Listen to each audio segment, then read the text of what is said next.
بسم اللہ الرحمن الرحیم۔ شروع اللہ کے نام سے جو بڑا مہربان نہایت رحم والا ہے۔ استاد العلماء خطیب عرب و عجم حضرت مولانا قاری صہیب احمد میر محمدی صاحب۔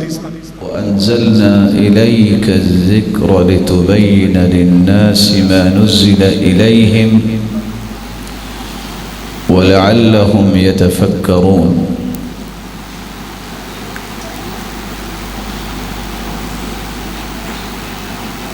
قال سيد الفقهاء أمير المؤمنين في الحديث الإمام البخاري رحمه الله: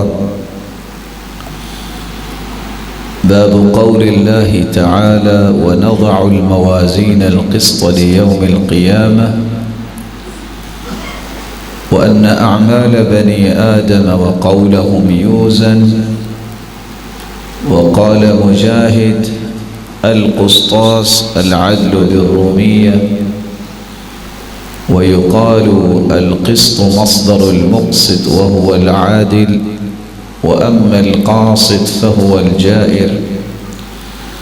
حدثني أحمد بن إشكاب قال حدثنا محمد بن فضيل عن عمارة بن القعقاع عن أبي زرعة عن أبي هريرة رضي الله عنه قال: قال النبي صلى الله عليه وسلم: كلمتان حبيبتان إلى الرحمن خفيفتان على اللسان ثقيلتان في الميزان سبحان الله وبحمده سبحان الله العظيم۔ لائق عزت تکریم سامعین مکرم، اللہ عز و جلال کی بیش بہا نعمتیں ہیں۔ ان تمام نعمتوں میں تین نعمتیں اتنی عظیم نعمتیں ہیں، ایک اسلام کی نعمت، ایک قرآن کی نعمت، اور ایک صاحب قرآن کی نعمت، جو ان تین نعمتوں کو نعمت سمجھتا ہے اور اس کی روشنی میں اپنی زندگی کے زاویوں کو خوبصورت بنا لیتا ہے، اللہ تعالیٰ اس انسان کو بھی دنیا کے لیے نعمت بنا دیتے ہیں۔ آج جس نعمت پر ہم گفتگو کرنے جا رہے ہیں وہ نعمت صاحب قرآن کی نعمت ہے، جس کی زبان سے نکلنے والی ہر بات میرے اور آپ کے لیے نمونہ ہے، قدوہ ہے، اور آپ کی زندگی کا ہر عمل اور کردار میرے لیے رول ماڈل ہے، جس کو حدیث کا نام دیا جاتا ہے۔ حدیث کس کو کہتے ہیں؟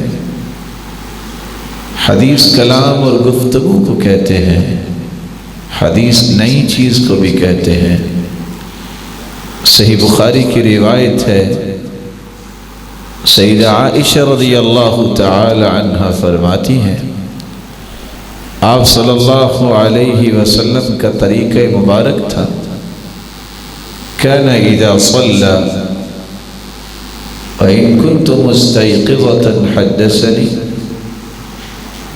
رات کو جب رسول اللہ صلی اللہ علیہ وسلم بیدار ہوتے، نماز پڑھتے، قیام کرتے، اگر میں بھی بیدار ہوتی تو اللہ کے رسول مجھ سے بھی کلام کیا کرتے۔ صحابی نے دیکھا کہ اللہ کے رسول بارش کے موقع پہ اپنے بازو سے کپڑے کو ہٹاتے ہیں اور بارش کے نیچے کرتے ہیں۔ صحابی سوال کرتے ہیں، سنن نبی داؤد کی روایت ہے، اللہ کے رسول آپ نے کبھی ایسا کیا نہیں ہے، یہ کیا؟ تو آپ صلی اللہ علیہ وسلم نے فرمایا، لِأَنَّهُ حَدِيثُ عَهْدٍ بِرَبِّي، یہ بارش ابھی ابھی نئی میرے رب کے پاس سے آئی ہے تو میں نے چاہا کہ اپنے جسم پہ ڈالوں۔ حدیث کا لفظ اتنا مبارک لفظ ہے کہ قرآن مجید میں اللہ عز و جلال نے اپنی کلام کے لیے بھی حدیث کا لفظ بولا ہے، فرشتوں کی کلام کے لیے بھی حدیث کا لفظ بولا ہے، انبیاء و رسل کی کلام کے لیے بھی حدیث کا لفظ بولا ہے، اور رسول اللہ صلی اللہ علیہ وسلم کی بات پر بھی حدیث کا لفظ بولا ہے۔ ارشاد ربانی ہے وَمَنْ أَصْدَقُ مِنَ اللَّهِ حَدِيثًا، اللہ سے بڑھ کے بات میں کون سچا ہو سکتا ہے؟ مراد قرآن مجید ہے، لیکن اللہ تعالیٰ نے اس کے لیے تعبیر لفظ حدیث سے کی، اور دوسری جگہ فرمایا هل أتاك حديث ضيف إبراهيم المكرمين،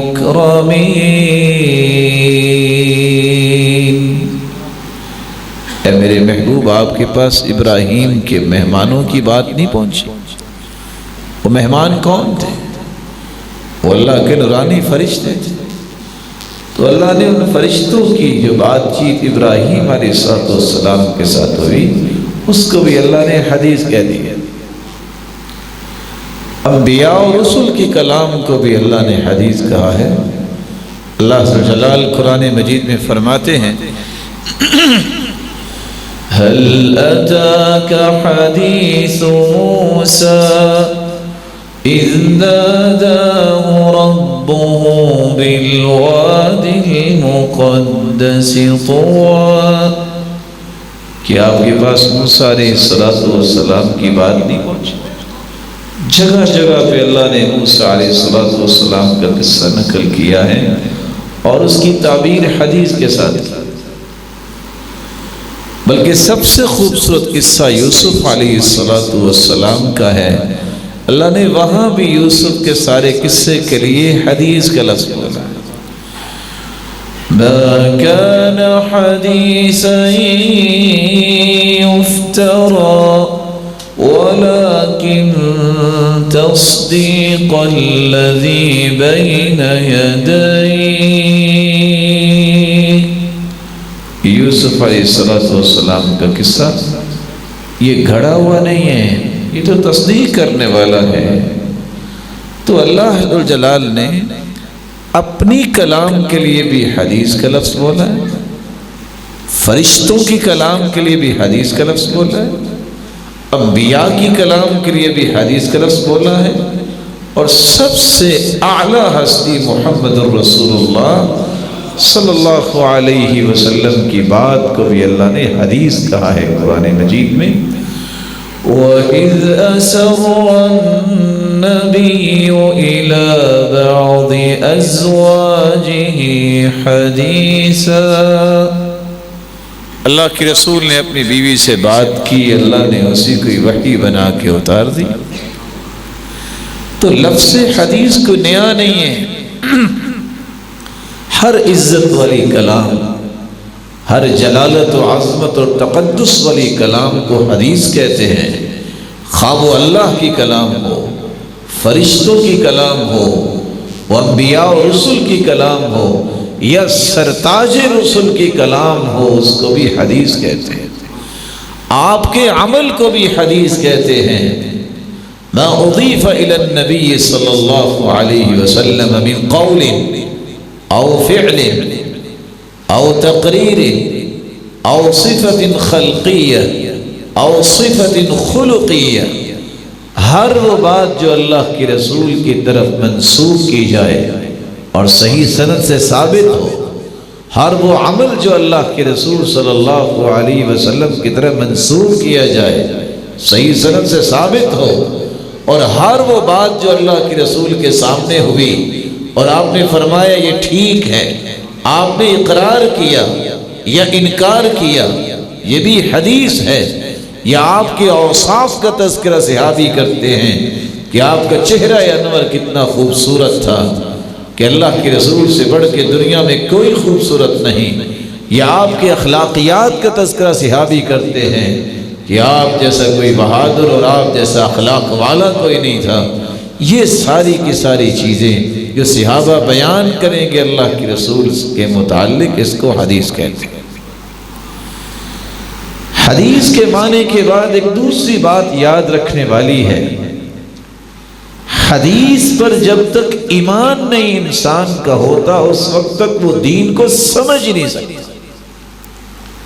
سبب کیا ہے؟ اللہ عز و جلال قرآن مجید میں فرماتے ہیں وَأَنزَلْنَا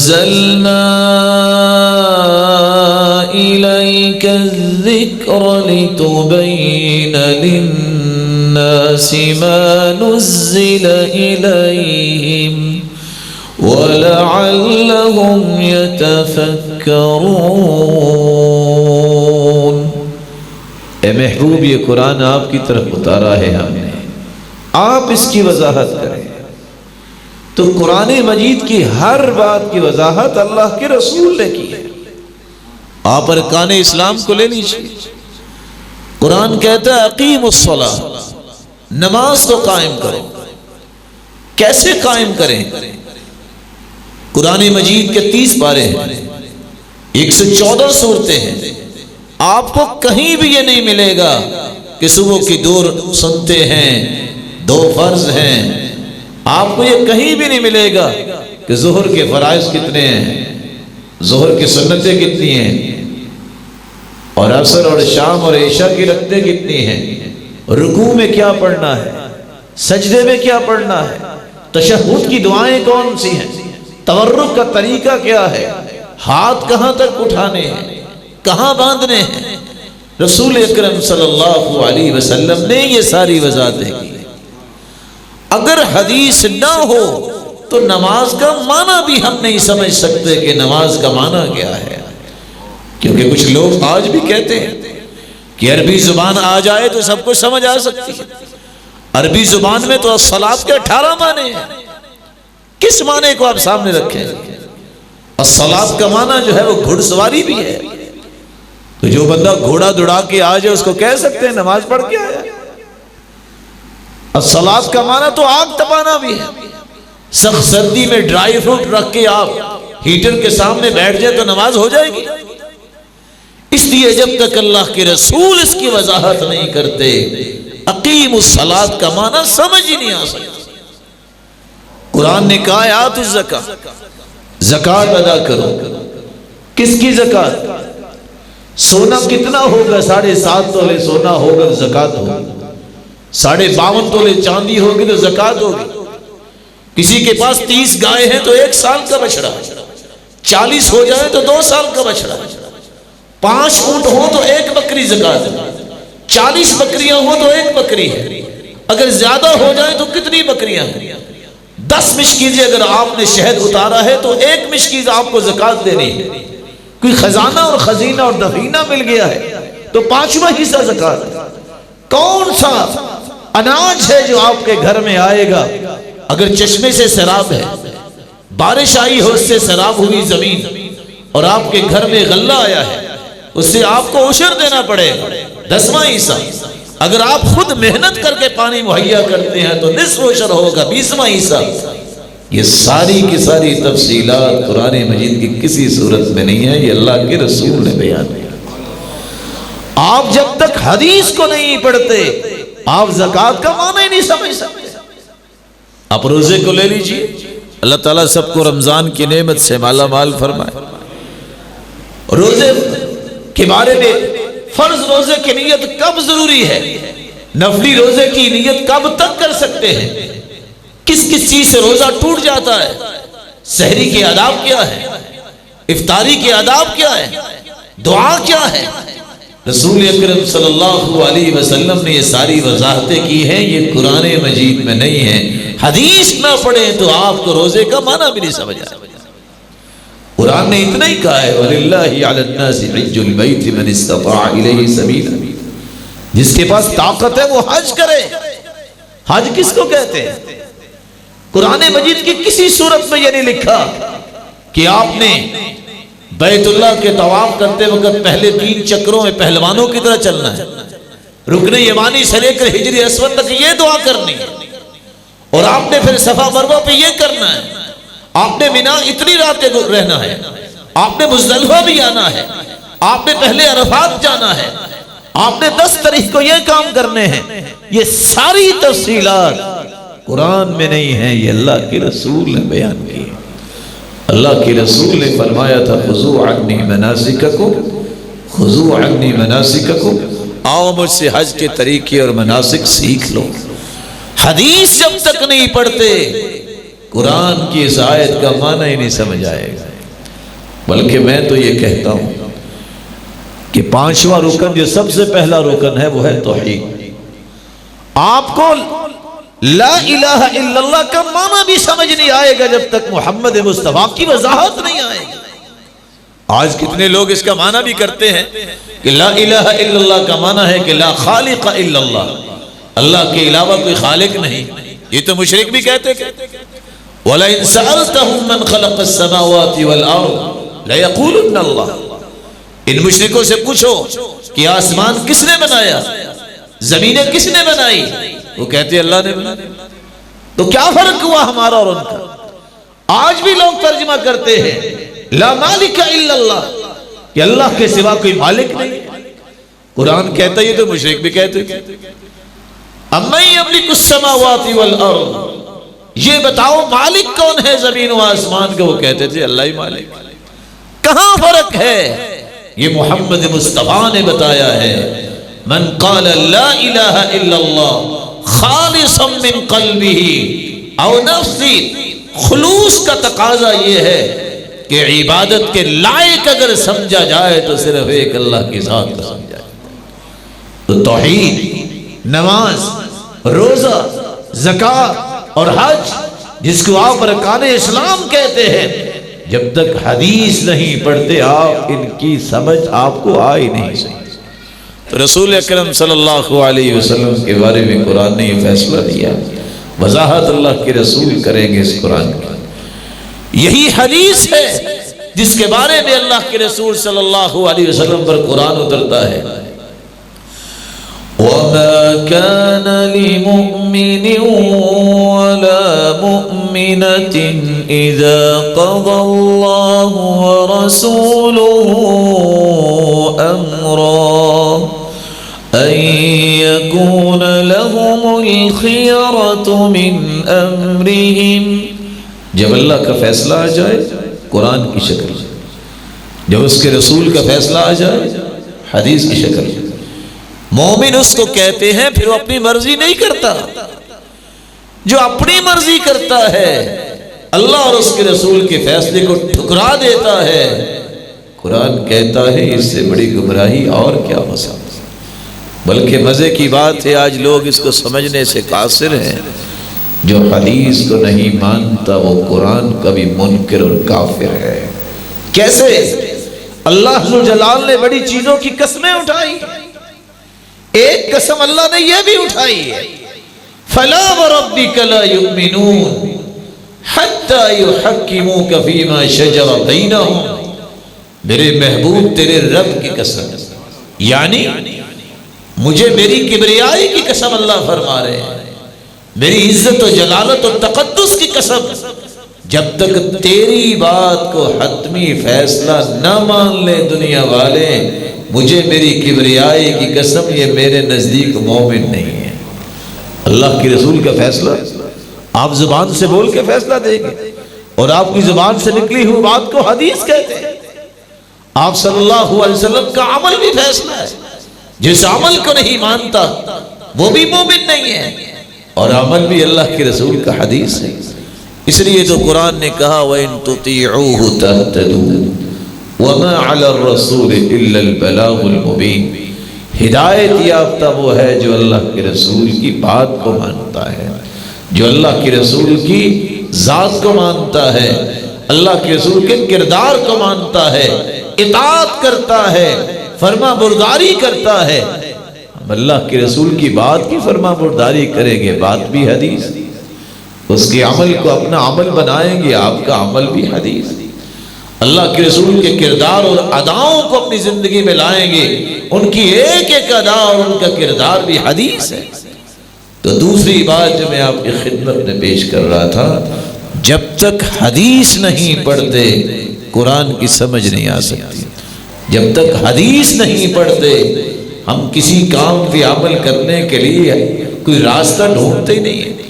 بلکہ ایک بات جو آپ کے دل میں اتر جانی چاہیے، کتاب جب بازار میں آتی ہے تو اس کی قیمت کیسے سمجھ آتی ہے؟ لکھنے والا کون ہے؟ یہ بہت قابل انسان ہے، اس کی کتاب لو۔ قرآن کون لے کے آیا ہے؟ کیوں جی قرآن کون لے کے آیا؟ جبریل کس کے پاس لے کے آیا؟ بولیے، اللہ کے رسول کے پاس۔ نزل بہ الروح الامین علی قلبک لتکون من المنذرین، اللہ کے رسول کے دل پہ اتارا ہے۔ سوائے اللہ کے رسول کے کوئی اور راستہ ہے قرآن کا ہمارے پاس پہنچنے کا؟ کیسے پتہ چلا یہ قرآن ہے؟ کیونکہ محمد مصطفیٰ نے پڑھ کے سنایا ہے، اور آپ نے جب پڑھ کے سنایا اور آپ کی زبان سے نکلی بات کو کہتے ہیں حدیث۔ پہلے حدیث کو مانیں گے تو قرآن پہ ایمان ہوگا۔ یہ کیسے ہو گیا کہ صاحب کتاب پہ ایمان نہ ہو، اس کی باتوں پہ یقین نہ ہو، اس کا کردار تو اچھا نعوذ باللہ نہ کوئی سمجھے اور کہے میں قرآن پہ عمل کرتا ہوں؟ کہاں سے آیا ہے قرآن؟ محمد مصطفیٰ نے بتایا ہے، اس کی بات، اس کا بتانا حدیث ہے۔ جب اس پر ایمان ہوگا تو قرآن پر ایمان ہوگا۔ اللہ عز و جلال کے فیصلے ہیں، اس لیے اللہ عز و جلال نے اپنے پیغمبر کے ذریعے یہ ساری حکمت و دانائی کی چیزیں ہم تک بھی پہنچائیں۔ رسول اکرم صلی اللہ علیہ وسلم کے زمانے میں صحابہ کرام جو کچھ اللہ کے رسول کہتے اس کو لکھ لیا کرتے۔ آپ کا جو عمل دیکھتے اس کا بھی تذکرہ صحابہ نے کیا۔ ایک ایسا وقت آیا 13 شوال جمعے کی نماز کے بعد اللہ تعالیٰ نے دنیا میں ایک انسان بھیجا 194 ہجری کو، جس کو آج امام بخاری کے نام سے یاد کرتے ہیں۔ اللہ نے جس سے کام لینا ہوتا ہے اسے پھر توفیق بھی دیتے ہیں، اسے پھر طاقت و صلاحیت بھی دیتے ہیں۔ یہ بچہ عام بچوں جیسا ہی تھا، اور تعجب کی بات تو یہ ہے کہ جب یہ دنیا میں آیا تو کس طرح اس کا بچپنا گزرا۔ باپ سر پہ نہیں ہے، یہ یتیم بچہ کیسے پرورش پا رہا ہے۔ محمد بن ابی حاتم وراق کہتے ہیں میں نے امام بخاری سے سنا، الہمت حفظ الحدیث وانا فی الکتاب، میں ابھی مکتب میں پڑھتا تھا، میں مدرسے کا طالب علم تھا جب مجھے اللہ نے حدیث کو یاد کرنے کا شوق نصیب کر دیا۔ میں نے پوچھا کتنے سال تیری عمر تھی؟ وہ کہنے لگے میری عمر 10 سال تھی جب مجھے الہام ہی ہو گیا کہ تو نے حدیث یاد کرنی۔ مشہور زمانہ علامہ داخلی کے پاس امام بخاری 11 سال کی عمر میں پہنچے۔ وہ کیا عمر ہوتی ہے 11 سال کی؟ وقت کا محدث پڑھاتے پڑھاتے کہتا ہے سفیان عن ابی الزبیر عن ابراہیم، یہ 11 سالہ بچہ کہتا ہے استاد محترم اگر مناسب ہو تو پوچھ سکتا ہوں، ان ابا الزبیر لم یروی عن ابراہیم، ابو زبیر تو ابراہیم سے روایت نہیں کرتا، اگر ممکن ہو تو اصل کتاب سے دیکھیے سند کیا ہے۔ علامہ داخلی اٹھے، اصل کتاب کی طرف رجوع کیا، واپس آ کے پوچھتے ہیں کیف ہوا یا غلام، بچے تم بتاؤ کیسے ہے؟ کہا استاد محترم سفیان عن ابی الزبیر ہوا ابن عدی عن ابراہیم، یہ سند ہے۔ کہا بیٹے تم ٹھیک کہہ رہے ہو، اللہ تیرے جیسے اور پیدا کرے۔ 11 سال کا بچہ جس کے بارے میں امام بیکندی بیان کرتے ہیں امام بخاری کے استاد، کلما دخل علی محمد بن اسماعیل تحیرت ولا ازال خائفا یعنی یخشی ان یخطئ بحضرتہ. جب امام بخاری میری کلاس میں آ جاتا، استاد کہہ رہا ہے، تو میں حیران ہو جاتا، ڈرتا ہی رہتا کہ کہیں مجھ سے کوئی غلطی نہ ہو جائے، اس نے پکڑ لینا. دوسرا کہتا ہے علامہ بیکندی بہت بڑا محدث، ما رأيت مثل محمد ابن اسماعیل كان يأخذ الكتاب من العلم فيطلع عليه اطلاعة واحدة فيحفظ عامة أطراف الحديث من مرة واحدة. میں نے اس جیسا بچہ زندگی میں دیکھا ہی نہیں. یہ کتاب حدیث کی پکڑتا ہے، ایک ہی مرتبہ کھول کے پڑھتا ہے اور اکثر حدیثیں اس کو یاد ہو جاتی ہیں.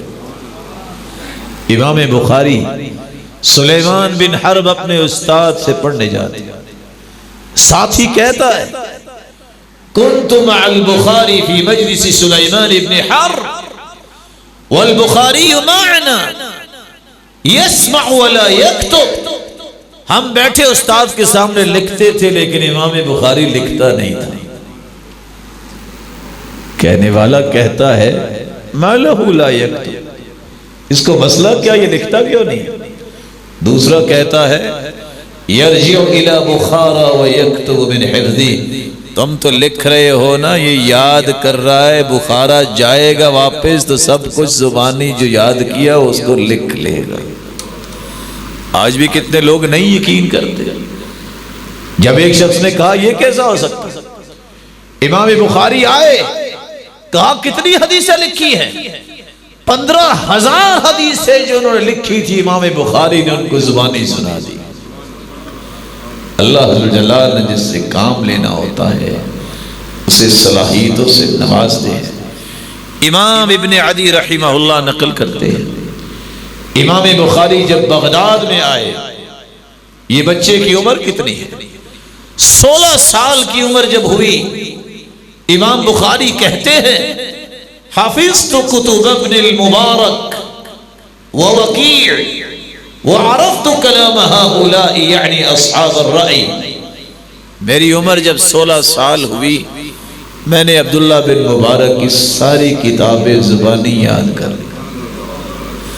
میں نے امام وکیع کی ساری کتابیں زبانی یاد کر لی، اور میں نے اصحاب رائے کے ہیج پیج بھی سمجھ لیے کہ یہ حدیث کو کس طرح تروڑتے مروڑتے ہیں، میں نے یہ بات بھی سمجھ لی. 18 سال کی عمر میں جب یہ بچہ پہنچا، کتنی عمر ہوتی ہے 18 سال؟ کہتے میں نے 18 سال میں کتاب لکھی، صنفت قضایا الصحابہ والتابعین، صحابہ کرام کے اور تابعین اعظام کے فیصلوں پر مشتمل میں نے کتاب لکھی. اور کہاں بیٹھ کے لکھی؟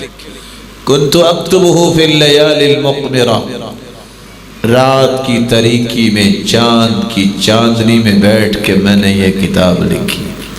وقل اسم فی التاریخ الا وله عندي قصہ الا انی کرہت ان یطول الکتاب.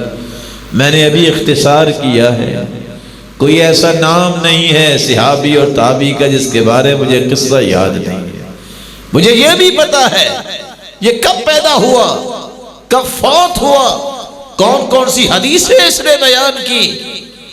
ابن عدی بیان کرتے ہیں یہ بچہ جب آیا بغداد میں، اس وقت بغداد بھی فقہاء اور محدثین کا ایک گڑھ تھا، لوگ امتحان لیا کرتے تھے. جب امام بخاری بغداد پہنچے تو بغدادیوں نے امتحان لینے کے لیے 100 حدیثیں 10 لوگوں میں تقسیم کی. 10 حدیثیں ایک ایک آدمی کو دی. اور کیسے دی؟ سند اور متن کو خلط ملط کر کے دیا. سند سیدنا انس کی لگا دی، متن ابو ہریرہ رضی اللہ تعالیٰ عنہ کی حدیث کا لگا دیا، گڈ مڈ کر دی. امتحان لینا تھا. ایک شخص کھڑا ہوا، پہلی حدیث پڑھتا ہے، امام بخاری کہتے ہیں لا عارف، مجھے نہیں پتا. دوسری پڑھی، 100 حدیثیں اسی طرح سنی، کہتے ہیں لا عارف، مجھے نہیں پتا. لوگوں نے کہا لو یہ محدث ہے. دوسرا کہتا ہے نہیں، الرجل فہم، یہ بندہ سمجھ گیا ہے. جب وہ 10 کے 10 لوگ فارغ ہو گئے، امام بخاری کھڑے ہوئے کہتے ہیں اما حدیثک الاول فقلت کذا وہو کذا، تو نے پہلی حدیث اس طرح پڑھی ہے، یہ اس طرح نہیں اس طرح ہے۔ اما حدیثک الثانی، تو نے دوسری حدیث یوں پڑھی ہے، وہ اس طرح نہیں، وہو کذا، وہ اس طرح ہے۔ 100 کی 100 حدیثیں سنائیں۔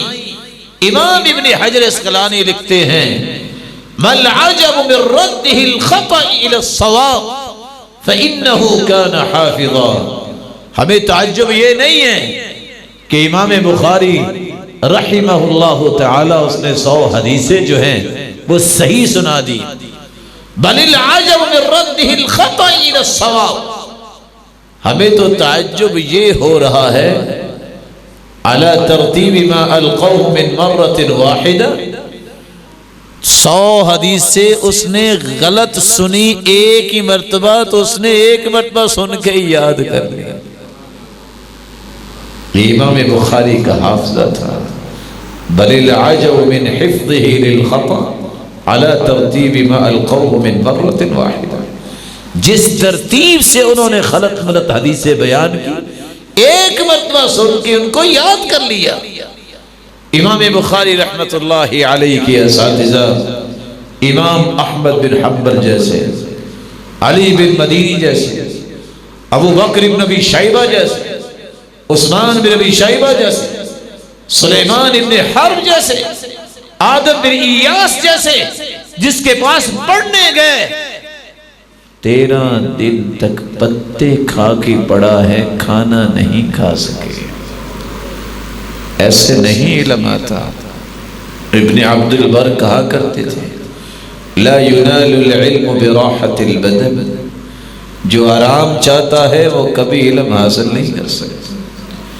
امام دارمی سے کسی نے پوچھا تھا انگلیوں پہ وراثت کے حساب کر کے بتا دیتے ہو، اتنا علم کیسے آ گیا؟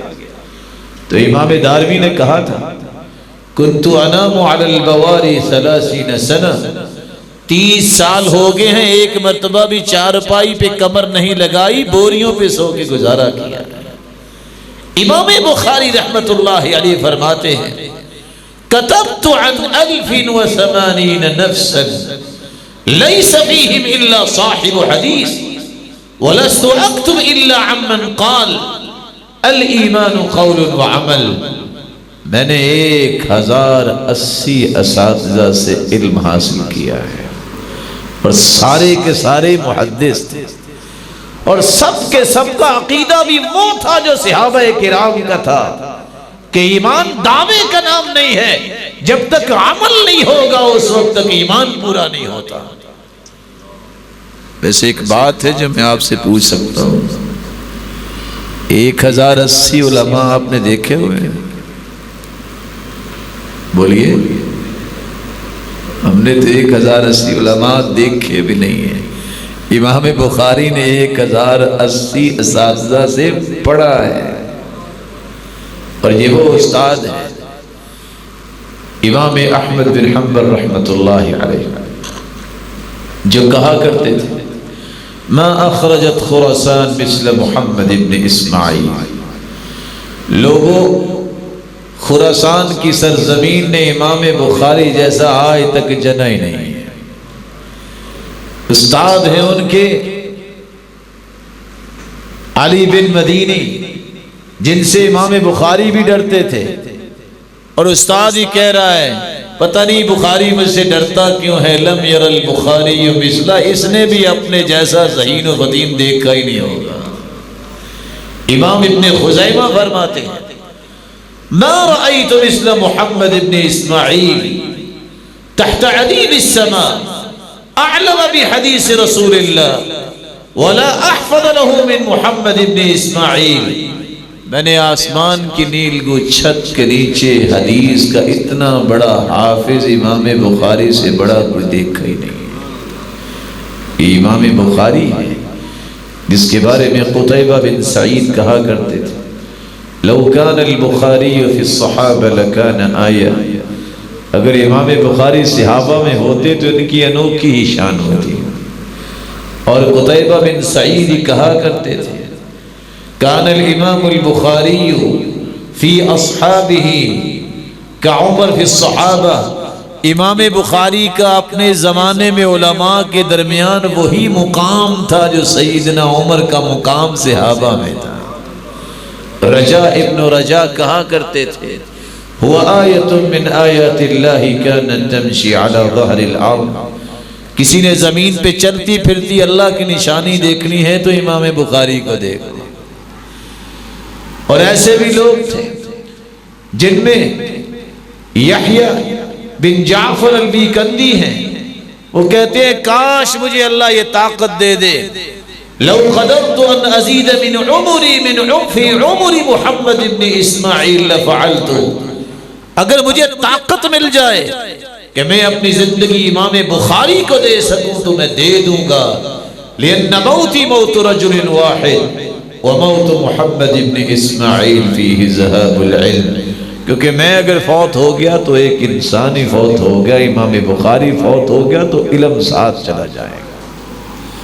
امام بخاری رحمت اللہ علیہ، اللہ ذوالجلال کے اس پیارے بندے نے اپنے استاد کی کلاس میں بیٹھے ایک بات سنی تھی۔ اسحاق بن ابراہیم، اسحاق بن راہوے ابراہیم الحنظلی جو 70,000 حدیثوں کے حافظ استاد ہیں، ایک دن کہتے ہیں بیٹو لو جمعتم کتابا مختصرا لصحیح سنت رسول اللہ صلی اللہ علیہ وسلم، کاش تم میں سے کوئی ایسا بچہ بھی ہو جو صرف صحیح حدیثوں کو جمع کر دے۔ امام بخاری نے نیت کر لی کہ یہ کام میں کروں گا، سو گئے، خواب آئی، امام بخاری کہتے ہیں میں نے خواب میں دیکھا میرے ہاتھ میں وَبِيَدِي مِرْوَحَةٌ أَذُبُّ بِهَا عَنْهُ، میں اللہ کے رسول کو دیکھتا ہوں اور اللہ کے رسول کے سامنے کھڑا ہو کہ ان کو ہوا دیتا ہوں۔ فَسَأَلْتُ بَعْضَ الْمُعَبِّرِينَ، میں نے تعبیر کرنے والوں سے خواب کی تعبیر پوچھی، انہوں نے جواب دیا أَنْتَ تَذُبُّ عَنْهُ الْكَذِبِ، لگتا ہے تم اللہ کے رسول سے جھوٹ کو دور کرنے والے ہو۔ میں نے اسی دن سے کتاب لکھنے کا عزم کر لیا۔ کتاب کون سے لکھی؟ یہی صحیح بخاری امام بخاری نے 16 سال کے اندر لکھی، اور حالت یہ تھی، امام بخاری رحمت اللہ علیہ فرماتے ہیں ما وضعت فی الجامع الصحیح حدیثا، میں نے کوئی حدیث صحیح بخاری میں نہیں لکھی جب تک الا اغتسلت، میں غسل کرتا، وصلیت رکعتین، 2 رکعتیں پڑھتا، واستخرت اللہ تعالی، استخارہ کرتا، وتیقنت صحتہ، اور اللہ مجھے یقین دلاتے کہ یہ حدیث صحیح ہے، یہ 4 کام کرتا میں، وجعلت حجتا بینی وبین ربی، میں نے ان حدیثوں کو اپنے اور اپنے رب کے درمیان حجت بنایا ہے۔ حیرانگی کی بات ہے 16 سال میں یہ کتاب لکھی، 96 کتابوں پر مشتمل، 3450 ابواب پر مشتمل، 7297 حدیثیں امام بخاری نے صحیح بخاری میں جمع کی۔ ہر حدیث پہ استخارہ، ہر حدیث پہ 2 رکعتیں، ہر حدیث کے لیے غسل۔ اس بندے کا اللہ کے ساتھ کتنا مضبوط تعلق۔ آج 100 لوگ بیٹھے ہوں، آپ 100 کو کہہ کے دیکھیں کہ دعائے استخارہ سنائیں، کتنے سنائیں گے؟ کتنے لوگ استخارہ کرتے ہیں؟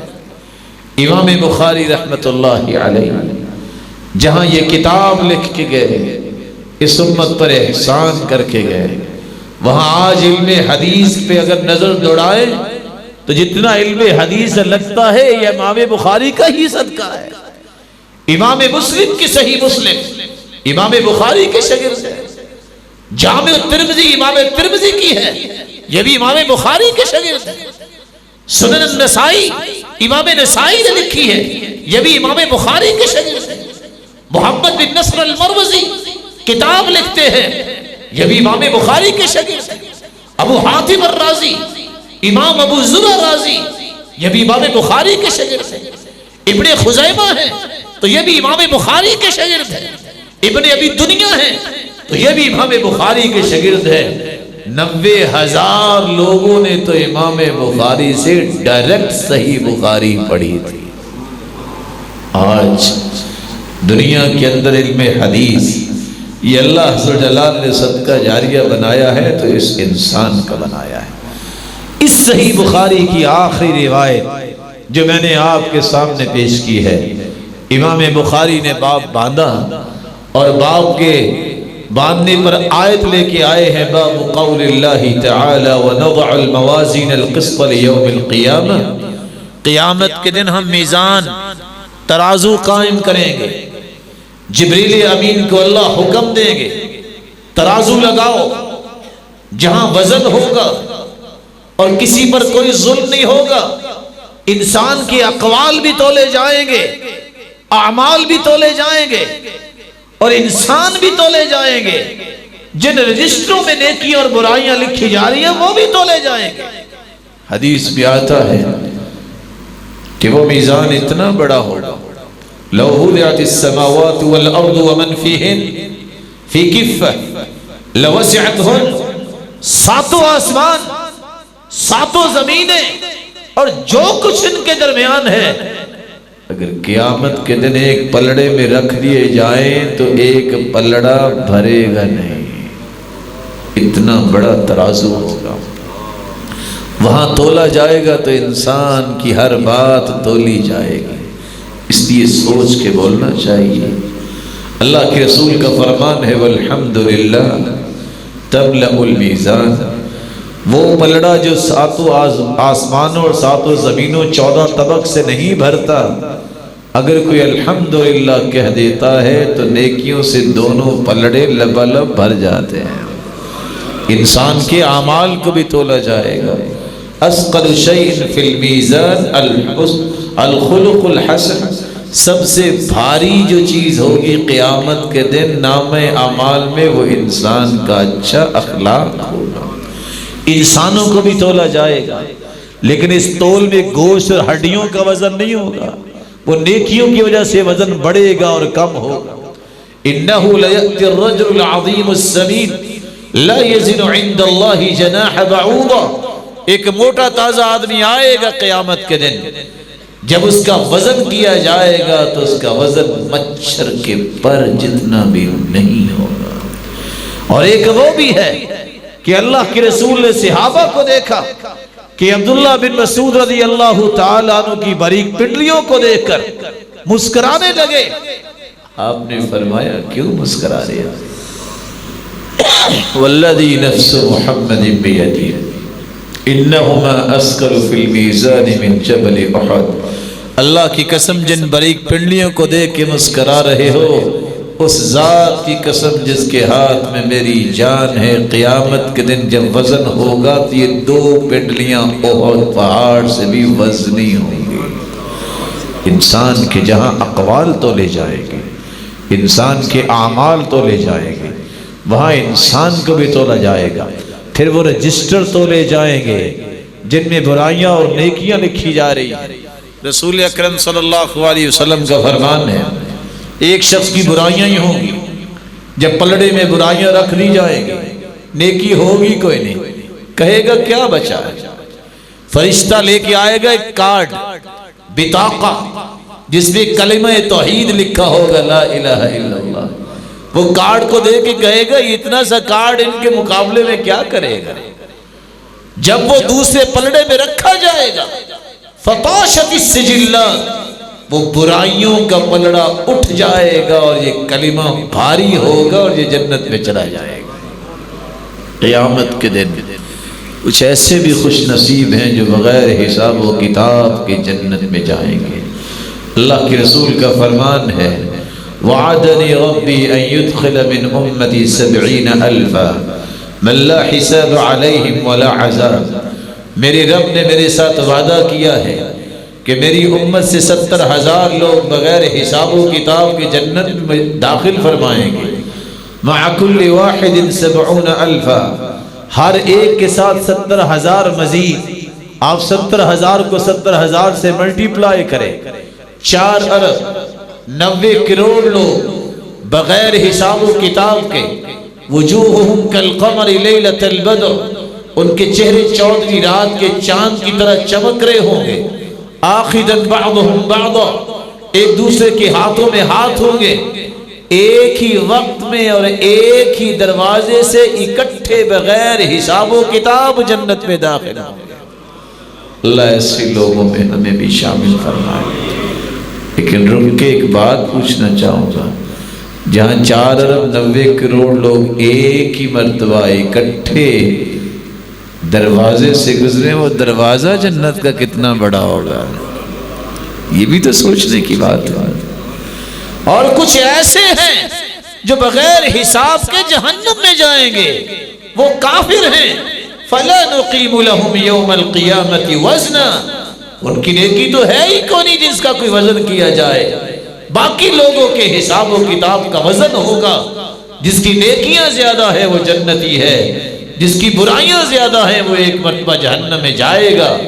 اگر توحید والا ہے سزا بھگت کے تو باہر آئے گا، لیکن فیصلہ وہاں نیکیوں کا ہوگا۔ ایک ہی نیکی کی ضرورت پڑ گئی، نہ باپ مانے گا، نہ اولاد دے گی، نہ بیوی دے گی۔ یوم یفر المرء من اخیہ، بھائی بھائی سے بھاگ جائے گا، وامہ وابی، بیٹا اپنے ماں باپ سے بھاگ جائے گا، وصاحبتہ وبنی، بیوی سے بھاگ جائے گا انسان، اور اپنی اولاد کا انکار کر دے گا۔ اولاد بھی کسی کام نہیں آئے گی، والدین بھی کوئی کام نہیں آئیں گے، وہاں اپنی نیکیاں ہی کام آئیں گی۔ اللہ ہمیں نیکیاں کرنے کی توفیق عطا فرمائے۔ وقال مجاہد القسطاس العدل بالرومیہ، امام مجاہد ابن جبر جو 102 کو فوت ہوئے ہیں۔ ہمارے پاس قرآن مجید کی تفسیر، اس کی سب سے آتھینٹک جو فیض ہے وہ اسی امام مجاہد کا بیان کرتا ہے۔ 3 مرتبہ امام مجاہد نے ایک ایک آیت کر کے پورا قرآن عبداللہ ابن عباس سے تفسیر کے ساتھ پڑھا ہے۔ امام مجاہد فرماتے ہیں القسطاس العدل بالرومیہ، قسطاس یہ رومی زبان میں عدل کے معنی میں ہے۔ وَيُقَالُ الْقِسْطُ مَصْدَرُ الْمُقْسِطِ، اور یہ بھی کہا گیا ہے کہ قسط یہ مقسط کا مصدر ہے۔ معنی کیا ہے؟ جب باب ہم استعمال کریں گے، یہاں بیٹھے ہیں اور بیٹیاں بھی سن رہی ہیں، اقسط یقسط اقساطا، تو اس کا مطلب ہوگا مقسط کا عادل، عدل کرنے والا۔ قرآن مجید میں اللہ جلال فرماتے ہیں، اور رسول اکرم صلی اللہ علیہ وسلم کا فرمان ہے، ان المقسطین علی منابر من نور عن یمین الرحمن وکلتا یدیہ یمین، جو انصاف کرنے والے ہیں، عدل کرنے والے ہیں، فیصلوں کے اندر جو ان کی ذمہ داری ہے، اپنے اہل و عیال کے اندر جو انصاف کرنے والے ہیں، قیامت کے دن اللہ عز جلال کی دائیں جانب نور کے ممبروں پہ اللہ ان کو بٹھائیں گے۔ وَأَمَّا الْقَاسِطُ فَهُوَ الْجَائِرُ، اور قاسط ظلم کرنے والے کو کہتے ہیں۔ سورۃ الجن آپ نے سنی پڑھی ہوگی، جنوں کا تذکرہ اللہ نے کیا ہے کہ نیک جن جنت میں جائیں گے، بد جن جو ہیں وہ جہنم میں جائیں گے۔ جس طرح انسانوں کے فرقے ہیں کُنَّا طَرَائِقَ قِدَدًا، اس طرح جنوں میں بھی تفرقے ہیں، فرقہ بازی ہے ان کے اندر۔ تو جو ظلم کرنے والے، تنگ کرنے والے جن ہیں وہ جہنم کا ایندھن بنیں گے۔ امام بخاری پھر آخری روایت بیان کرتے ہیں کہ میرے استاد احمد بن اشکاف نے مجھے بیان کیا، 217 ہجری میں مدینہ طیبہ میں امام بخاری نے ان سے آخری ملاقات کی، اور احمد بن اشکاف کہتے ہیں مجھے محمد بن فضیل نے بیان کیا عمارہ بن قعقاع سے۔ عمارہ بن قعقاع یہ روایت کرتے ہیں ابو زرع سے، جو امام جریر بن عبداللہ البجلی رضی اللہ تعالی عنہ ان کے پوتے ہیں، وہ کہتے ہیں کہ روایت میں نے ابو ہریرہ رضی اللہ تعالی عنہ سے سنی ہے، اور ابو ہریرہ رضی اللہ تعالی عنہ فرماتے ہیں میں نے یہ اللہ کے رسول سے حدیث سنی ہے۔ اور حدیث کیا ہے؟ کلمتان حبیبتان الی الرحمن دو کلمے اللہ کے ہاں بہت پیارے ہیں، خفیفتان علی اللسان، زبان پہ بڑے ہلکے ہیں، ثقیلتان فی المیزان، لیکن قیامت کے دن جب ان کا وزن ہوگا تو یہ بہت بھاری ہوں گے۔ وہ کلمات کون سے ہیں؟ سبحان اللہ و بحمدہ، سبحان اللہ العظیم۔ رسول اکرم صلی اللہ علیہ وآلہ وسلم نے اس حدیث کے اندر دو کلمات کی بات کی، سبحان اللہ و بحمدہ، سبحان اللہ العظیم۔ سیدنا نوح علیہ السلام اپنے بیٹوں کو بلاتے ہیں موت سے پہلے اور کہتے ہیں بیٹوں میں تمہیں دو چیزوں کا حکم دیتا ہوں، ان میں ایک یہ ہے سبحان اللہ و بحمدہ، تم کثرت سے پڑھنا، بہا یرزق کل شیء، سبحان اللہ و بحمدہ صلاۃ کل شیء۔ یہ کلمہ اتنا پیارا ہے کہ اللہ ذوالجلال ہر ایک کو اس کلمے کی وجہ سے رزق دیتے ہیں، یہ ہر چیز کی نماز ہے۔ رسول اکرم صلی اللہ علیہ وسلم نے فرمایا اگر کوئی جہاد نہیں کر سکتا، اگر کوئی پہاڑ سونے چاندی کا صدقہ نہیں کر سکتا، اگر وہ تہجدیں نہیں پڑھ سکتا، وہ صرف یہ کہہ دے سبحان اللہ و بحمدہ، اس کلمے کی وجہ سے اللہ سونے کے پہاڑ کو اللہ کی راہ میں خرچ کرنے سے زیادہ اجر عطا کر دیں گے۔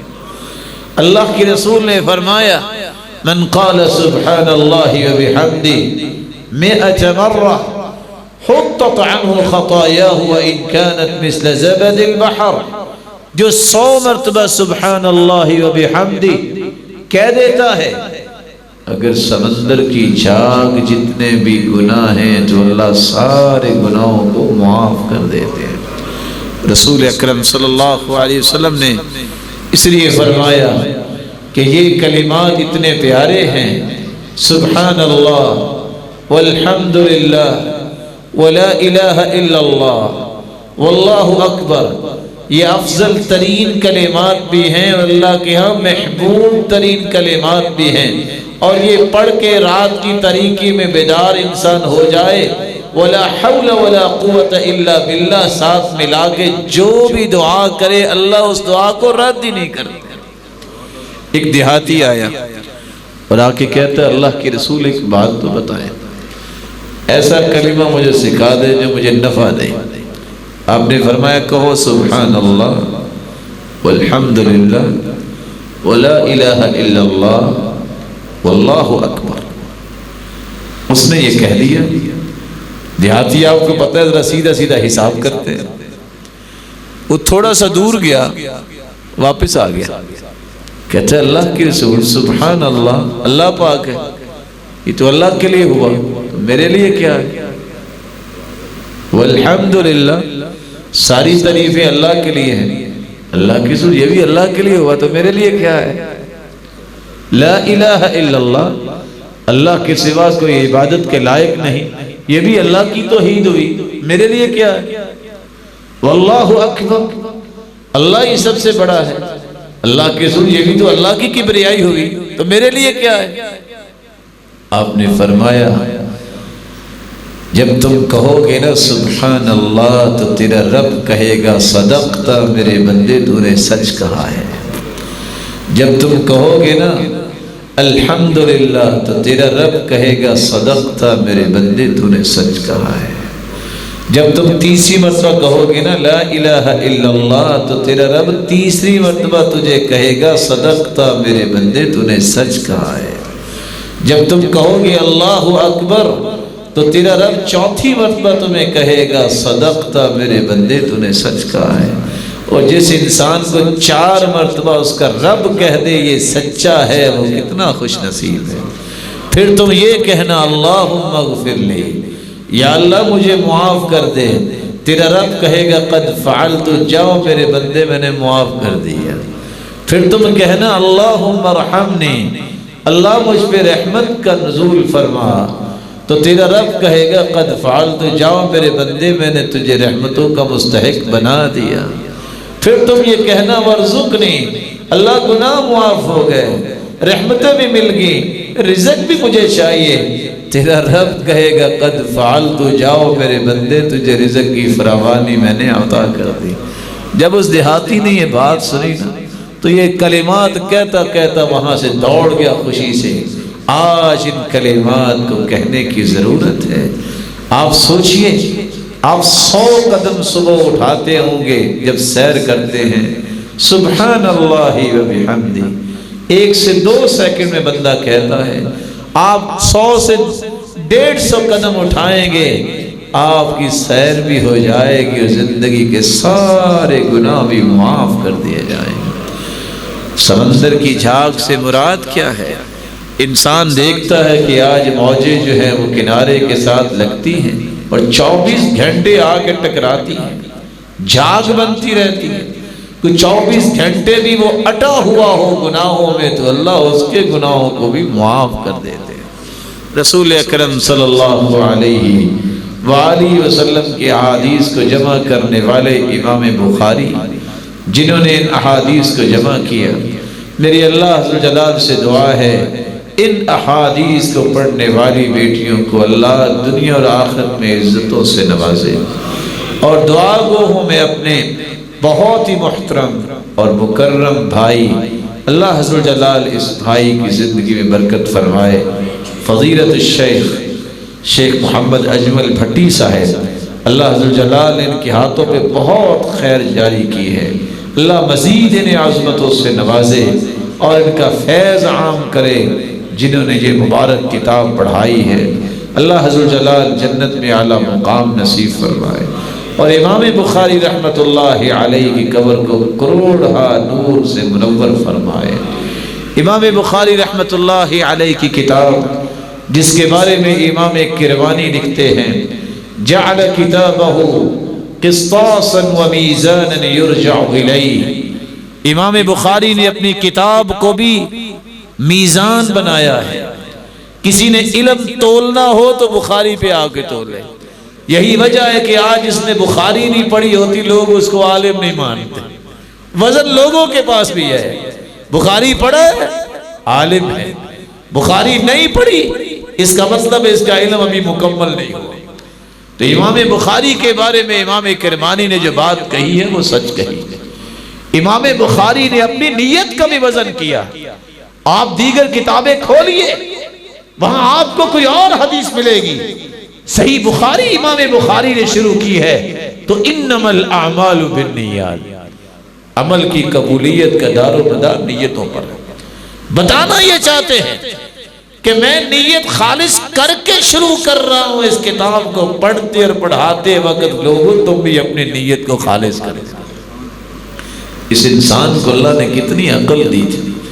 جب اس نے کتاب شروع کی تو پہلے اس کے سنوپسس جو ہے آؤٹ لائن یہ خطہ بنایا تو روضۃ من ریاض الجنہ میں بیٹھ کے بنایا۔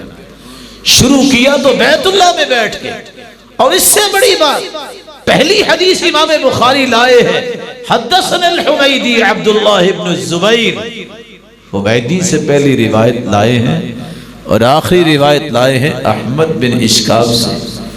حمیدی سے پہلی روایت اس لیے لائی یہ مکے کے استاد ہیں، آخری روایت مدینے کے استاد سے لائے ہیں۔ بتانا یہ چاہتے ہیں قرآن شروع مکہ میں ہوا مدینہ میں ختم ہوا، میں بھی بخاری مکے سے شروع کر رہا ہوں مدینے ختم کروں۔ امام بخاری رحمت اللہ علیہ نے پہلا باب جو باندھا ہے کتاب الوحی کیف کان بدء الوحی، بتانا یہ چاہتے ہیں علم وہ ہوتا ہے جو وحی کے ذریعے اترا ہے، اصل علم ہی وہ ہے جو اللہ کے رسول پہ وحی آئی ہے، اس سے بڑا کوئی علم نہیں ہے۔ اور ساتھ امام بخاری نے آخری کتاب کتاب التوحید باندھی ہے۔ ساری زندگی انسان نیکیاں کرتا ہے، توحید نہیں تو کسی نیکی کی کوئی قدر نہیں ہے، اور آخری کتاب کتاب التوحید باندھ کے بھی اشارہ کر دیا من کان آخر کلامہ لا الہ الا اللہ دخل الجنہ، آخری کلمہ جس کی زبان پہ ہوتا ہے لا الہ الا اللہ وہ جنتی ہوتا ہے۔ امام بخاری رحمت اللہ علیہ نے اللہ عز و جلال کروڑ رحمتوں سے اسے نوازے، کتنی اللہ نے اس کو عقل دی تھی، کتنی اللہ نے اس کو فہم دی تھی، اس نے زندگی کو ضائع نہیں کیا۔ آپ کے لیے بھی امام بخاری کے 5 پیغام ہیں، جنہوں نے بخاری پڑھی ہے ان کے لیے بھی پیغام ہے۔ اور آپ جو روشن چہرے بیٹھے ہیں، امام بخاری کی شخصیت کو سمجھیے، بخاری کیا ہے اس کو بھی سمجھیے۔ پہلا پیغام یہ ہے کہ امام بخاری نے جس طرح رب سے تعلق مضبوط کیا ہے، ہر حدیث کے لیے غسل، 2 رکعتیں، استخارہ اور رب سے یقین طلب کرنا۔ زندگی میں جب بھی کام کرو سب سے پہلے اللہ سے مشورہ کیا کرو، استخارہ کیا کرو۔ لیکن یاد رکھنا، یہ جب تک نیت خالص نہیں ہوتی، جب تک انسان کا اللہ سے تعلق نہیں ہوتا، اس وقت تک یہ سلسلے نہیں شروع ہوتے۔ احمد بن حفص کہتے ہیں میں امام بخاری کے باپ کے پاس پہنچا جب وہ دنیا سے جا رہا تھا، میں نے پوچھا اولاد کے لیے کیا چھوڑ کے جا رہے ہو؟ وہ بول کے کہتے ہیں لا اعلم من مالی درہما من حرام ولا درہما من شبہ، میں جتنا مال چھوڑ کے جا رہا ہوں نا اپنی اولاد کے لیے، 1 درہم حرام کا تو دور کی بات ہے، اس میں 1 درہم بھی شبہ کا بھی نہیں ہے۔ حلال مال کھانے والوں کو اللہ برکت دیتے ہیں۔ اور یاد رکھیے گا اس مجلس کا پیغام، دنیا میں پروازیں کرنی ہے تو اس کے 2 ہی پر ہیں جو تمہیں دنیا میں بھی پرواز کروائیں گے اور آخرت میں بھی پرواز کروائیں گے۔ وہ 2 پر کون سے ہیں؟ صدق مقال، عقل حلال، زبان پہ سچائی کو لے آؤ، لقمہ حلال استعمال کرو، تمہاری پرواز میں کبھی کوتاہی نہیں آئے گی۔ یہی راز تھا جو سعد رضی اللہ تعالیٰ عنہ نے اللہ کے رسول سے سوال کر کے پوچھا تھا، کہا تھا دعا کر دیجئے کہ میری زبان سے نکلی بات رد نہ ہو، میں مستجاب الدعوات بن جاؤں۔ آپ نے دعا تو نہیں کی لیکن دوا بتا دی، فرمایا اطیب مطعمک، میرے صحابی اپنے کھانے کو حلال کر لو، جو زبان سے بولو گے اللہ اسے پورا کر دے گا۔ اور اسی بات کو امام بخاری نقل کرتے ہیں، ينبغي لإنسان أن يكون على حال لا يرد دعاؤه، انسان کو ایمان کی حالت ایسی رکھنی چاہیے کہ جب بھی وہ زبان کھولے جو لفظ بولے اللہ اس کے پورے کر دے۔ اللہ ایسا ایمان ہر ایک کو نصیب فرمائے۔ امام بخاری رحمت اللہ علیہ نے دوسرا پیغام یہ دیا ہے، اپنی فکر درست رکھو، فکر ٹیڑھی ہو جائے تو عمل بھی ٹیڑھا ہوتا ہے۔ بنیاد فکر ہے، ارادے اچھے کرو، نیتیں اچھی بناؤ، سوچ مثبت ہو، نیگیٹو سوچ کبھی دماغ میں نہ لاؤ، وگرنہ تمہارے اعمال کا بیڑا غرق ہو جائے گا۔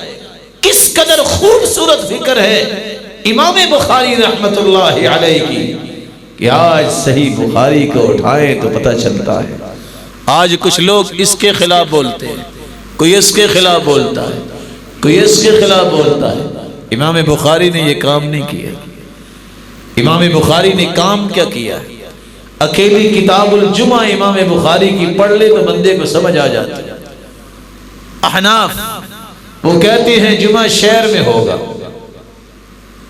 دیہات میں جمعہ جائز ہے، جہاں عدالت ہو، جہاں بازار ہو۔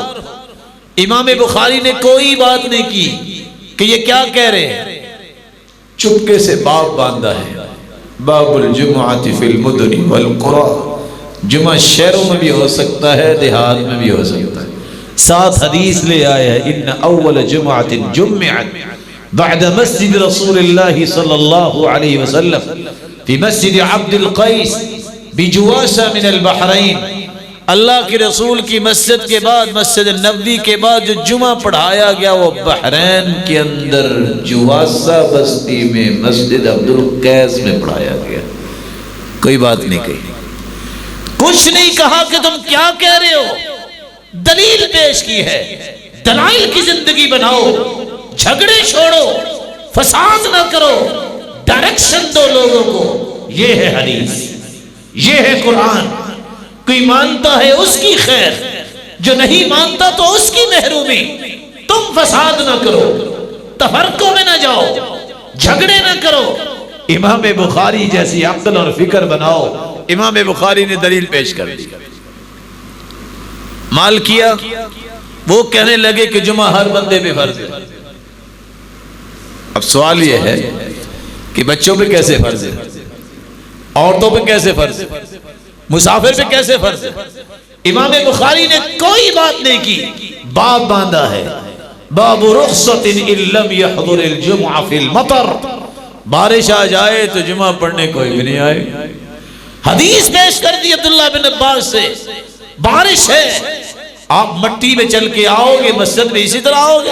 الا صلوا فی الرحال, گھروں میں نماز پڑھو. امام بخاری نے کوئی تانا نہیں دیا, آر نہیں دلائی, حق گوئی. یہ بہت ضروری ہے, لیکن طریقہ محمد مصطفیٰ کو ہونا چاہیے. کتنے لوگ کریلے پکاتے ہیں گوشت سے زیادہ مزیدار ہوتے ہیں, لیکن ہوتے تو کریلے کڑوے ہی ہیں. حق کہتے ہیں کڑوا ہے, لیکن کاش کوئی پیش کرتے وقت اسے لذیذ بنا دے تو حق کبھی کڑوا نہیں ہوتا. وہ کڑواہٹ اس کو ہی ہوتی ہے جو اگلا بیمار ہوتا ہے. وَقَدْ يُنْكِرُ الْعَيْنُ ضَوْءَ الشَّمْسِ مِنْ رَمَدِ وَقَدْ يُنْكِرُ الْفَمُ طَعْمَ الْمَاءِ مِنْ سَقَمِ. بیمار بندے کو روح افزا بھی کڑوا ہی لگتا ہے. جس کی آنکھوں میں تکلیف ہو اس کو سورج بھی صحیح نظر نہیں آتا. وہ گناہ سورج کا نہیں ہوتا, اس کی آنکھوں میں تکلیف ہے. شافیوں نے کہہ دیا کہ نہیں, 40 لوگ جب تک نہ ہو جمعہ نہیں ہوتا. کیوں جی, آج جب خطبہ شروع ہوتا ہے 40 بندے بیٹھے ہوتے ہیں, تو جمعہ تو کہیں بھی نہیں ہوگا, سوائے ان مسجدوں کے جہاں شیخ محترم جیسے اچھے خطیب ہو, وہاں تو چلو کو آ جاتے ہیں. امام بخاری نے کچھ نہیں کہا, باب باندھا ہے باب اذا نفر الناس عن الامام فصلاة الامام ومن بقي جائزہ. اگر لوگ اٹھ کے چلے جائیں امام سے, خطیب خطبہ دے رہا ہو, حدیث لے کے آئے کہ اللہ کے رسول خطبہ دے رہے تھے, سامنے صرف 12 صحابہ بیٹھے تھے, کہنا یہ چاہتے ہیں 12 صحابہ سے اگر جمعہ ہو سکتا ہے تو تم 40 کی شرط کیوں لگا رہے ہو؟ حنابلہ کہنے لگے جمعہ زوال سے پہلے ہوگا. امام بخاری نے وقت ضائع نہیں کیا. کیا کیا ہے؟ باب وقت الجمعہ بعدما زالت الشمس.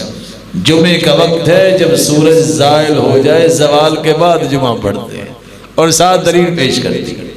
فکر دوست کرو, صلاحیتیں خراب نہ کرو. اس پہ تانا, اس کو گالی, اس سے جھگڑا چھوڑ دو. یہ ساری چیزیں امت کو اکٹھا ہونا چاہیے, لیکن کہاں؟ اصول پر. اصول کیا ہے؟ ترکت فیکم امرین لن تضلوا ما تمسکتم بہما کتاب اللہ و سنت رسولی. 2 چیزیں میں چھوڑ کے جا رہا ہوں, اللہ کی رسول فرماتے ہیں. ایک اللہ کی کتاب کو چھوڑ کے جا رہا ہوں, ایک اس کے رسول کی سنت کو چھوڑ کے جا رہا ہوں. جب تک ان 2 چیزوں کو تھامے رکھو گے گمراہ نہیں ہوگے. آج ضرورت اس بات کی ہے, تم نے اتحاد بھی کرنا ہے تو اصولوں پہ کرو, اتحاد بھی کرنا ہے تو ضوابط پہ کرو, شریعت پہ کرو, قرآن و حدیث پہ اتفاق ہوگا تب دنیا میں سکون آئے گا. میری رائے پہ نہیں, میری رائے تو کمزور ہے, اس بھائی کی رائے نہیں, اس کی رائے بھی کمزور ہے. اگر رائے مضبوط ہے تو محمد مصطفیٰ کی مضبوط ہے. قرآن پہ اللہ نے پیرا دیا ہے, حدیث پہ اللہ کا پیرا ہے. جس چیز پہ اللہ کا پیرا ہوگا اس میں کوئی خلل نہیں ہے. جس میں میرا اور آپ کا پیرا ہے, یہ پیرے ہی کچے ہیں تو چیزیں بھی کچی ہی نکلیں گی. اس لیے اتحاد کرو, مل کے زندگی گزارو, لیکن اصولوں کے ساتھ. لیکن آج تو تعجب اس بات پہ ہے, چھوٹی چھوٹی باتوں پہ اختلاف. مسے کی بات آتی ہے تو ایک گروہ کہتا نہیں 4 انگلیاں اگر بھگو کے سر پہ لگا لے تو مسا ہو جائے گا. دوسرا کہتا ہے ربع سر اگر آپ بھگو لو, سر کا 4تھا حصہ, تو مسا ہو جائے گا. تیسرا گروہ کہتا ہے نہیں, شطر الراس, آدھے سر پہ ہاتھ لگ گیا تو مسا ہو جائے گا. امام بخاری نے کچھ نہیں کہا, روایت لے کے آئے, اور روایت کیا ہے؟ اللہ کے رسول نے مسح کیا ہے, یمسح الرأس کل, سارے سر کا مسح کیا ہے. بدأ بمقدم رأسه ثم ذهب بها الى قفاه، دونوں ہاتھوں کو سامنے رکھیے، دونوں ہاتھوں کو گدی تک لے جائیے، یہ اللہ کے رسول کا طریقہ ہے۔ ثم ردهما الى المكان الذي بدأ منه، پھر گدی سے واپس اسی جگہ پہ لے کے آئے۔ یہ انداز زندگی ہے جو اللہ کو قبول ہوگا کہ محمد مصطفیٰ نے کیا کیا ہے۔ یہ انداز زندگی آج ضرورت ہے کہ محمد مصطفیٰ نے کیا پڑھا ہے۔ یہ انداز زندگی بناؤ کہ محمد مصطفیٰ کی ادائیں کیا ہے، اس ہستی نے عمل کیا کیا، اس ہستی نے کیا فرمایا۔ امام بخاری نے ایک فکر اور بھی درست کیا۔ اس فکر کو پیش کرنے سے پہلے آپ سے بھی پوچھ لیتے ہیں اللہ کہاں ہے؟ ماشاءاللہ سلفی بیٹھے ہیں۔ امام بخاری دلائل لے کے آئے۔ آج دنیا میں 5 قسم کے فکر بڑے عام ہیں۔ ایک وہ فکر ہے جس کو قرآن نے بھی بیان کیا، وَمَا يُهْلِكُنَا إِلَّا الدَّهْرُ، ملحدین کا فکر، وہ کہتے ہیں اللہ ہے ہی نہیں۔ ملحد کہتا ہے اللہ نعوذ باللہ ہے ہی نہیں، میں خود سوچتا ہوں، میں فیصلے کرتا ہوں، مجھے نعوذ باللہ۔ وہ کہتے ہیں کسی رب کی ضرورت نہیں۔ یہ دہریے لوگ ہیں، ملحدین ہیں۔ امام بخاری نے ان کا بھی رد کیا۔ ایک وہ فکر تھا جس کو آج لوگ بھول گئے، لیکن آج اس فکر والے زندہ ہیں۔ کہتے ہیں اللہ کی ذات تو ہے لیکن آدم کی شکل میں تھی، اس لیے تو فرشتوں نے آدم کو سجدہ کیا تھا۔ مثنوی رومی اٹھائیے، جس کو لوگ علامہ رومی کہتے ہیں، اس نے یہی کچھ لکھا ہے۔ امام بخاری نے یہاں ثابت کیا ہے کہ اللہ کی ذات عرش پر۔ تیسرا فکر یہ بھی ہے کہ اللہ حضرت جلال کی ذات تو ہے، لیکن مدینے میں محمد مصطفیٰ کی شکل میں اتر آئی تھی، نعوذ باللہ من ذالک۔ آج آپ کتاب اٹھائیے، دیوان فرید جو بابا فرید نے لکھی، جس کی کلام لوگوں کو بڑی پسند ہے، وہ یہی کچھ لکھتے ہیں۔ چوتھا فکر یہ بھی ہے کہ اللہ کی ذات تو ہے، لیکن جو بھی آپ کو انسان نظر آتا ہے اس میں اللہ ہے۔ اسی لوگ کہتے ہیں نا کسی کا دل نہ توڑنا ہے، اس میں اللہ رہتا ہے۔ شمائل امدادیہ میں امداد اللہ مہاجر مکی بیچارہ یہی لکھتا ہے۔ پانچواں فکر بھی ہے، جو بھی ہے ہر چیز میں اللہ ہے، وحدت الوجود اور وحدت الشہود۔ ابن عربی کا نام آپ بار بار آج کل سن رہے ہیں، یہ اس کا منہج تھا کہ ہر چیز میں اللہ ہے۔ نعوذ باللہ من ذالک۔ مسلمان کا عقیدہ یہ ہے اللہ ذات کے اعتبار سے عرش پر ہے، اس کا علم اور قدرت ہر جگہ موجود ہے۔ یہی امام بخاری نے کتاب التوحید میں دلائل پیش کیے ہیں اللہ کی ذات کے بارے میں، صفات کے بارے میں۔ صحیح مسلم کی روایت ہے، ایک صحابی آئے، اللہ کے رسول لونڈی آزاد کرنا چاہتا ہوں۔ آپ نے فرمایا ادھر آؤ، این اللہ، اللہ کہاں ہے؟ لونڈی کہتی ہے فاشارت بیدہا الی السماء، اللہ آسمانوں میں۔ پھر اللہ کے رسول نے پوچھا من انا، میں کون ہوں؟ وہ کہنے لگی انت رسول اللہ، اللہ کے سچے رسول ہیں۔ اللہ کے رسول نے فرمایا اعتقها فانها مؤمنہ، جاؤ اس کو آزاد کر دو، یہ مومن عورت ہے۔ تو مومن وہ ہوتا ہے جو سمجھتا ہے کہ اللہ عرش پر ہے اور اللہ کے رسول سچے رسول ہیں اور آخری پیغمبر ہیں۔ امام بخاری نے یہ سارے افکار درست کیے ہیں۔ اللہ کی صفات کے بارے میں کتنے لوگ بہک گئے۔ کچھ لوگ کہتے ہیں نا اللہ کی کوئی صفت نہیں، اللہ علیم تو ہے لیکن اس کی صفت علم نہیں ہے۔ اللہ تعالیٰ غفور تو ہے لیکن مغفرت اس کی صفت نہیں ہے کہ کسی کو معاف بھی کرے گا۔ یہ معطلہ بنے۔ کچھ لوگوں نے کہا جیسے اللہ کے ہاتھ ہے ویسے انسانوں کے ہاتھ ہیں، یہ مشبہہ بن گئے، تشبیہ دے دی۔ اللہ کی ذات جیسی ذات نہیں ہے، اس کی صفات جیسی کوئی صفات نہیں ہے۔ کسی نے کہا نہیں ہاتھوں سے مراد تو قوت ہے، مرضی کا معنی کر لیا، تعویل کر کے معولہ بن گئے۔ اور کسی نے اپنی مرضی سے معنی کر کے الہاد اس میں داخل کیا۔ امام بخاری کہتے ہیں اللہ کی صفات ساری کی ساری ہیں جو قرآن و حدیث میں آئی ہے، لیکن ساری کمال کی صفات ہیں۔ انسانوں کے مشابہ نہیں. کیوں جی چونٹی اور ہاتھی کا پاؤں ایک جیسا ہوتا ہے؟ بولے یہ مخلوق کا پاؤں ایک جیسا نہیں ہے. تو اللہ حضر جلال کا ہاتھ مبارک جو ہے اور انسانوں کا ہاتھ ایک جیسا کیسے ہو سکتا ہے؟ جس طرح ذات ایک جیسی نہیں اس طرح صفات بھی ایک جیسی نہیں. امام بخاری کا یہ پیغام کہ عقل اور فکر کو درست رکھو، کبھی آپ اپنے آپ کو ضائع نہیں کریں گے. امام بخاری کا تیسرا پیغام، اپنے سینے کو ہر وقت صاف رکھا کرو. ان کے بارے میں راوی بیان کرتے ہیں کہ امام بخاری نے یہ فرمایا تھا انی لارجو ان القى اللہ ولا يحاسبني انی اغتبت احدا. قیامت کو جب نامہ اعمال کھلیں گے تو میرے نامہ اعمال میں ایک بندے کی بھی غیبت نہیں لکھی ہوگی. اتنا پیارا دل تھا امام بخاری کا. آج اس کتاب کے ختم پر، تکمیل پر یہ پیغام ہے بخاری پڑھنے والوں کے لیے بھی اور سننے والوں کے لیے بھی، ہم اپنے دل کو خوبصورت بنائیں. کسی کے بارے میں کوئی کینہ، بغض اور حسد اپنے سینے میں نہ رکھیں، تبھی اس دل کی روشنی اور قدر ہوگی. اللہ اس میں دین کو اور ایمان کو مزین کریں گے.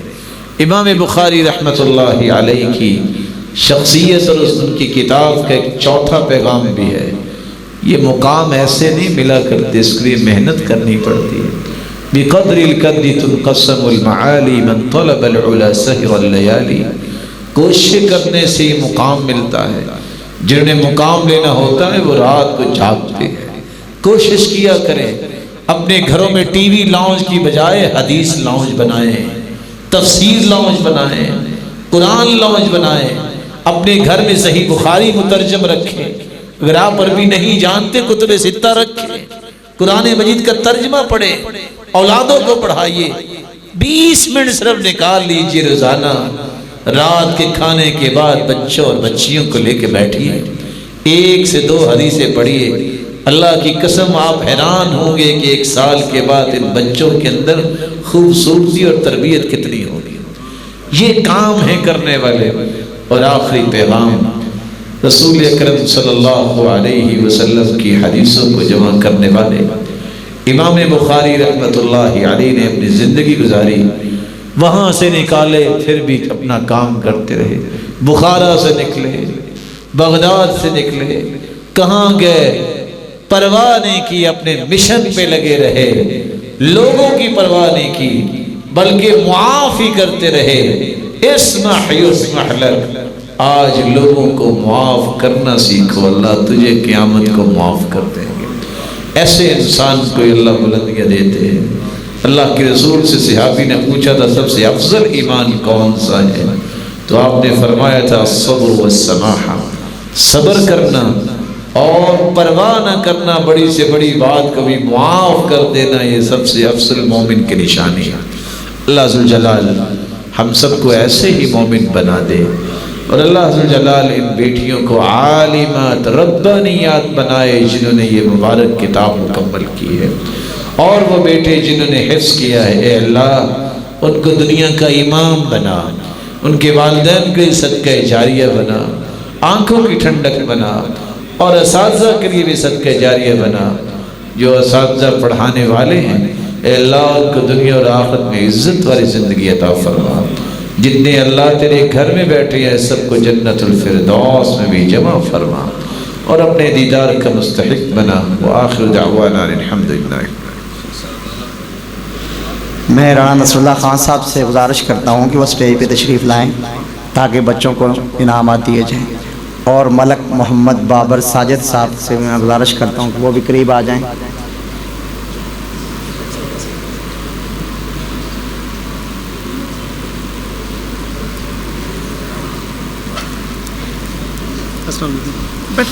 اور میں حافظ محمد ضیاء اللہ میر صاحب ان سے بھی گزارش کرتا ہوں کہ وہ بھی تشریف لائیں.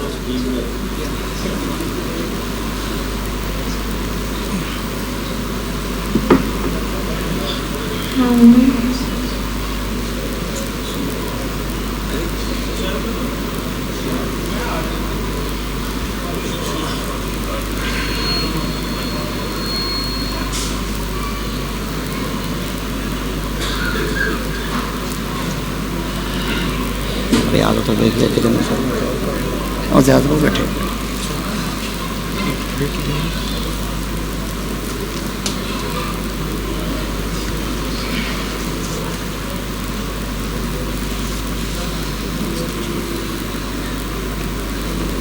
سب سے پہلے میں اپنے پیارے بیٹے حافظ محمد معظم مغل صاحب سے گزارش کرتا ہوں کہ وہ مائک پہ تشریف لائیں، اسٹیج پہ آئیں اور اپنی سند حاصل کریں۔ استاد محترم محمد اجمل بٹی صاحب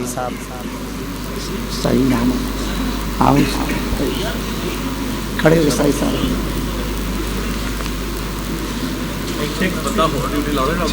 مظہر چوک چوک پر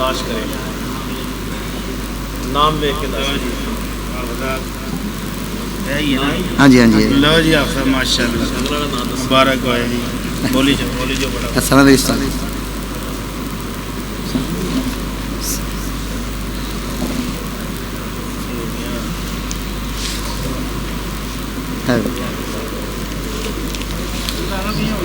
جی حافظ سمامہ صادق وہ بھی تشریف لائیں۔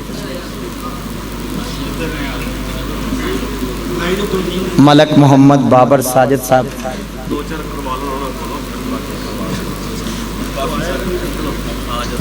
کھڑے ہوئے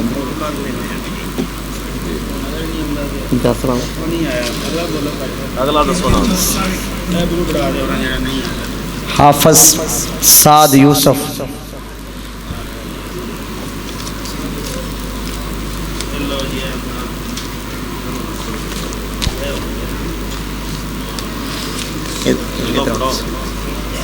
السلام علیکم۔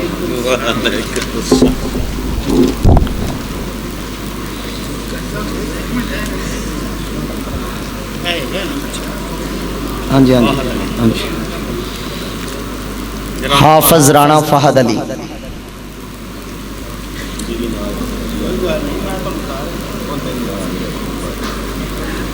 میں حاجی علتہ صاحب سے بھی گزارش کرتا ہوں کہ وہ بھی آ جائیں۔ حفظ کے جو بچے ہیں وہ قریب آ جائیں اپنی سندیں لینے کے لیے۔ حافظ محمد حسنین،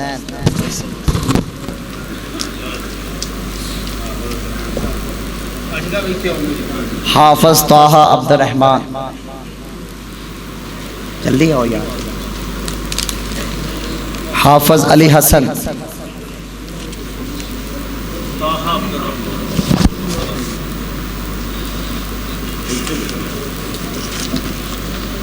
حافظ عمر فاروق، میں حافظ ضیاء اللہ میر صاحب سے گزارش کرتا ہوں کہ وہ بھی قریب آ جائے۔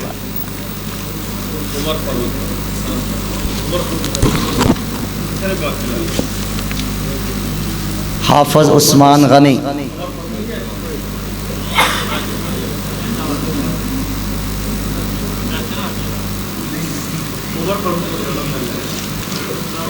عمر کتنے پکڑ کے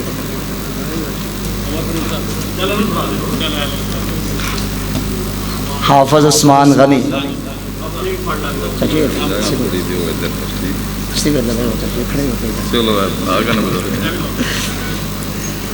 حافظ ابو بکر،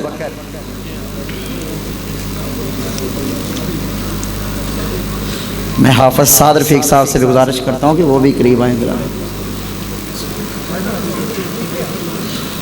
حافظ عبد الرافع مغل،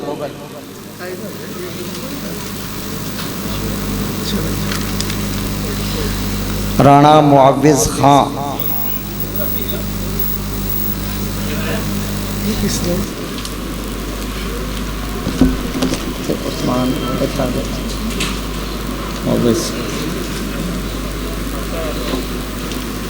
اب میں اپنی بیٹیوں کو ان حفظ کی سندیں دینے کے لیے مائک پہ دعوت دے رہا ہوں۔ حافظ سعد رفیق صاحب، آپ سب کدھر ہیں؟ حافظہ آنسہ عبد اللطیف،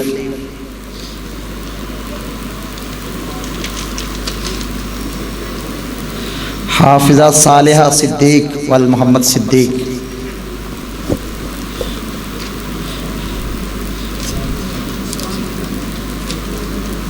صالحہ صدیق،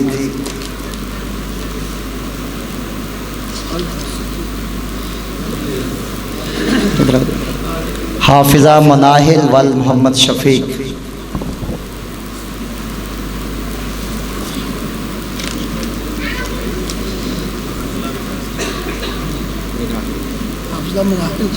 حافظہ خنسا اشتیاق،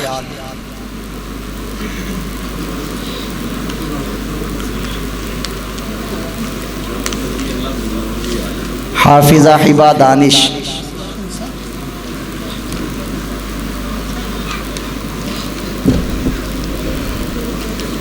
اب میں اپنی عالمہ بیٹیوں کو سندے دینے کے لیے میں دعوت دیتا ہوں استاد محترم قاری صہیب احمد میر محمدی حافظہ اللہ تعالی وغیرہ، اور استاد محترم محمد اجمل بٹی صاحب حافظہ اللہ تعالی،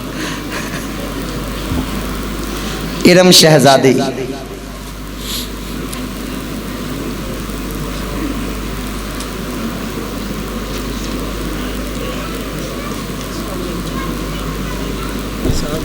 جی ادھر لیں سندر لیں سندر،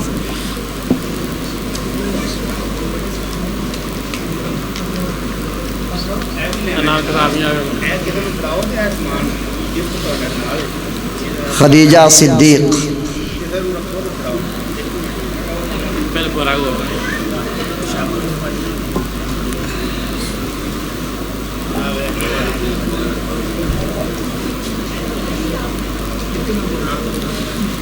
خدیجہ صدیق،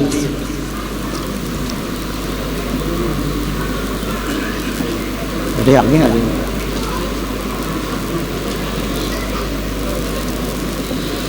زنیرہ اکرم،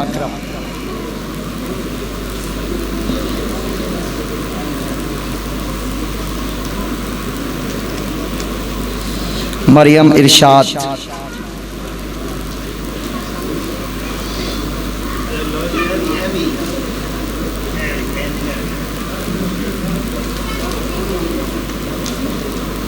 رسول اللہ خان صاحب سے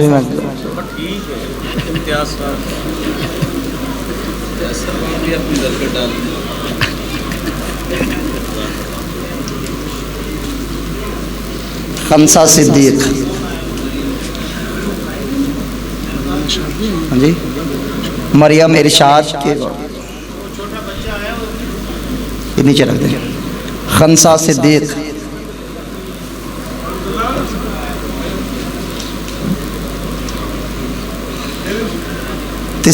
تسکین اختر،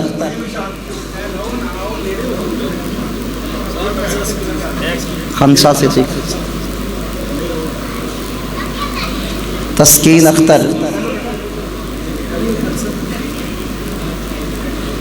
میں اپنے بھائی شہاب اکبر صاحب سے بھی گزارش کرتا ہوں کہ وہ بھی مائک پہ تشریف لائیں، خنسا صدیق، میرے پیارے بھائی شہاب اکبر ہمارے معاون بھی ہیں، میں ان سے گزارش کرتا ہوں کہ وہ قریب آ جائیں، تسکین اختر، میں بھائی عدنان سے بھی گزارش کرتا ہوں کہ وہ بھی، مریم اسحاق،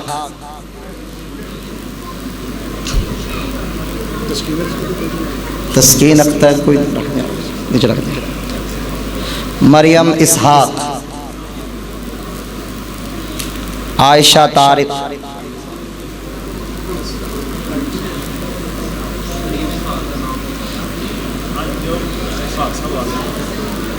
عائشہ طارق، لاریب طارق، یاسر کہاں ہے؟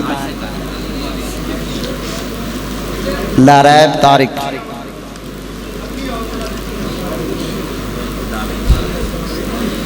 سدرہ اقبال،